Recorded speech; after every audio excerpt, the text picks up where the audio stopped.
जय श्री राम। सभी का स्वागत है। आज की वीडियो सोमवार व्रत को लेकर के है।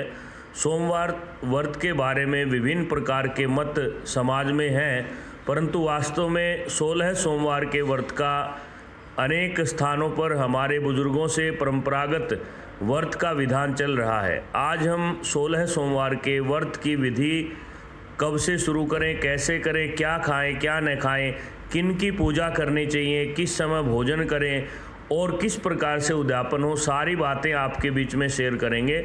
आप वीडियो को लास्ट तक देखिएगा। और हम बार बार कहते हैं, हमारी वीडियो आपको अगर अच्छी लगती हैं तो आप कमेंट में जय श्री राम, जय हनुमान, सीताराम अवश्य लिखें। आपका कोई भी प्रश्न हो तो दिए गए नंबर पर आप व्हाट्सअप करें, केवल व्हाट्सअप करें, बार बार कॉल करके परेशान न करें। जब भी समय मिलेगा हमारी टीम हमें सूचित करेगी, हम आपको आपकी बात का जवाब देंगे। आज बात करते हैं सोमवार के व्रत की विधि। देखिए, कोई भी व्रत हो, प्रारंभ करने के लिए शुक्ल पक्ष की आवश्यकता होती है और शुक्ल पक्ष के साथ सोमवार के दिन अगर द्वादशी, त्रयोदशी, पूर्णिमा और भी उत्तम बात होती है। इनमें से कोई भी अगर दिन आपको प्राप्त हो तो आप व्रत प्रारंभ कर सकते हैं। पिछले दिन रविवार की सायंकालीन जो आपकी पूजा की गतिविधि है, वहीं से आपको मन में संकल्प लेना है कि कल से मैं भगवान शिव की प्रसन्नता के लिए 16 सोमवार के व्रत करूंगा या करूंगी। इस व्रत को बच्चे, बूढ़े, सुहागिन, छोटी बड़ी माताएं, बहनें सब कर सकती हैं, सभी भाई बंधु कर सकते हैं। पिछले दिन संकल्प करके हल्का भोजन करके विश्राम से शांति से सोएं। अगले दिन सुबह स्नान आदि से निवृत्त होकर आप अपने घर के मंदिर के समक्ष बैठ करके नित्य जो कर्म की आपका पूजा विधान है उसको संपन्न करें। नित्य कर्म पूजन करने के बाद आपको भगवान शिव को प्रणाम करते हुए गणेश जी महाराज, माता पार्वती, कार्तिकेय, नंदी, शेषनाग जी महाराज सभी का, गंगे मैया का ध्यान करते हुए भगवान शिव का ध्यान करना है और ये कहना कि हे परमात्मा, हे साक्षात भोलेनाथ, आशुतोष, आप शीघ्र प्रसन्न होने वाले हैं। मैं अपनी इस कामना के लिए आपके व्रत करूंगा। चाहे आपका विवाह का हो, चाहे आपकी नौकरी का हो, चाहे आपके घर में कलेश रहता हो, विशेषतया पति पत्नी के रिश्ते के लिए यह व्रत विशेष है। और इसी बीच अगर रोग है तो रोग शांति के लिए भी आप विशेष रूप से 16 सोमवार व्रत करें।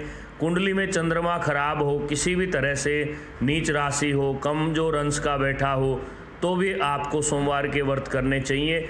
और अगर आपको बार बार कोई भी स्वास्थ्य संबंधी रोग बनता है तो भी आप 16 सोमवार के व्रत करें।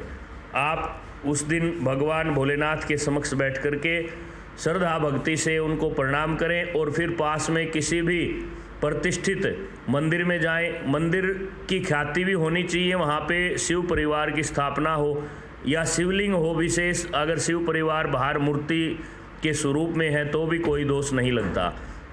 भगवान शिव के मंदिर में जाएं। घर से आप दूध, दही, घी, शहद, गंगाजल, शर्करा, बिल्व पत्र, कर्पूर, सब आप घी और कुछ प्रसाद, फल फूल, मिठाई लेकर के जाएं और भगवान शिव के मंदिर में जाकर के सादर प्रणाम करते हुए वहाँ पर बैठ कर के आप भगवान को पहले शुद्ध जल से स्नान कराएं।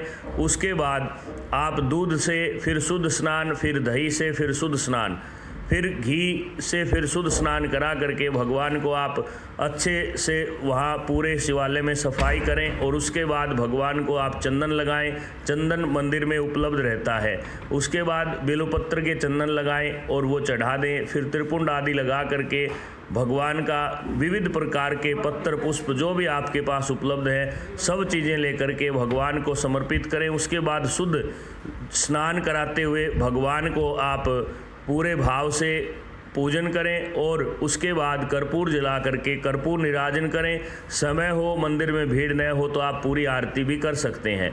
और ऐसा करने के बाद मंदिर के बाहर बैठ करके महामृत्युंजय के जप करें, यथाशक्ति करें। पूरे दिन नमः शिवाय का आप जप करते रहें और श्रद्धा भक्ति के साथ सायंकालीन एक समय आप भोजन जरूर करें, क्योंकि भगवान शिव के व्रत में भोजन का शास्त्र में विधान है। लेकिन कई लोग मजबूरियों के कारण बाहर रहते हैं, वो साफ़ सुथरा स्वच्छ भोजन नहीं प्राप्त कर सकते, तो वो फलाहारी भी रह सकते हैं, इसमें भी दोष नहीं लगता। आप इस प्रकार से इस व्रत को करें और रात्रि को सोने से पहले पुनः महामृत्युंजय का जप करें। इस भाव से आप हर सोमवार को व्रत करते रहें। और जब व्रत के उद्यापन की अगर बात आए तो 16वें सोमवार के दिन आप 16 चूरमे के पिंड बनाएं, उनके साथ 10-10 रुपये लगा करके कुंवारे लड़कों को दे दें। अगर ऐसा संभव नहीं है तो गौशाला में जाएं, केले, गुड़, भोंगड़े, आटा आप दान करें। शिव मंदिर में पेठा का प्रसाद, मिठाई, फल, रुई, दूध, चंदन, चावल, कोई भी इनमें से चीज़ आप दान करें। दही का दान भी कर सकते हैं। सफ़ेद वस्तु का दान श्रेष्ठ माना गया है। इस प्रकार से आप सोमवार का व्रत विधि पूर्वक करें। अगर आपके पास षोडशोपचार या पंचोपचार पूजन की सामग्री नहीं है, आप कहीं बाहर रहते हैं, तो मात्र और मात्र एक जल का लोटा चढ़ाने से भी परमात्मा प्रसन्न हो सकते हैं, क्योंकि भगवान शिव को आशुतोष कहा गया है। यह सोमवार के व्रत का विधान है। हम कोशिश करते हैं आपको सटीक जानकारी दें, सही तरीका आपको बतलाएं। और मेरी आपसे करबद्ध प्रार्थना है कि आप जब भी मंदिर में जाएं, कोई भी अनाज शिवलिंग के ऊपर न चढ़ाएं। चावल भी धो करके 2 बार धो करके थोड़े चावल चढ़ा सकते हैं। बाकी अन्यथा गेहूं या और कोई गुड़ आदि अगर आपको चढ़ाना है तो भगवान को एक बार वहाँ पे स्पर्श करा के शिवलिंग को मात्र, और किसी मूर्ति को नहीं, वापिस प्रसाद को प्रसाद की जगह पे रखें। और जो आप मिठाई या फल लेकर के गए हैं वे भी वहीं पे आप पास में रख दें। अनाज को पक्षियों के लिए जो पात्र है उसमें डालें। सफाई का, शुद्धताई का विशेष ध्यान रखें। अगर आप कोई भी गलत काम करते हो तो पुण्य के चक्कर में पाप हो जाता है। इस तरह का कोई भी विचार आपके मन में हो, प्रश्न हो, तो आप कमेंट में डालिएगा, हम आपको उचित मार्गदर्शन देंगे। यह 16 सोमवार व्रत की विधि है। और अगर आप विवाह के लिए इस व्रत को कर रहे हैं, रोग के लिए इस व्रत को कर रहे हैं, तो आप 16वें दिन रुद्राभिषेक अवश्य कराएं। योग्य पंडित जी से मिलकर के आप खड़ंग पाठ से करवाएं या नमक चमक से, आपके बजट के अनुसार कराएं। लेकिन रुद्राभिषेक कराने से आपका काम 100% बनेगा, इसमें संदेह नहीं है। ये छोटी छोटी बातें जीवन में काम आने की हैं और इन बातों को आप और लोगों तक पहुंचाएं। वीडियो अच्छी लगती है, आपको पसंद आती है तो औरों तक शेयर करें और कोशिश करें पाखंड का, अंधविश्वास का विरोध करें। भगवान शिव परमाणु की शक्ति का केंद्र है और माताएं बहनें शिवलिंग को स्पर्श केवल पूजा के दौरान करें, अन्य किसी मूर्ति को स्पर्श न करें। कोई भी चीज़ चढ़ानी हो तो पुजारी जी को दें। इस तरह से आप 16 सोमवार के व्रत करें, निश्चय ही आपके मनोरथ सफल होंगे। और हर बार हम यही कहते हैं कि आप भगवान का नाम सुमरण जरूर करें। अगर आपको महामृत्युंजय मंत्र नहीं आता है तो नमः शिवाय, ओम नमः शिवाय, राम राम, सीताराम, शिवराम, जो भी परमात्मा का नाम आपको अच्छा लगे उसका आप जप करते रहें। आप देखना कितनी शीघ्रता से आज कलयुग में भी हर रुके हुए कार्य भगवान शिव पूर्ण करते हैं। धन्यवाद। जय श्री राम। आपका धन्यवाद।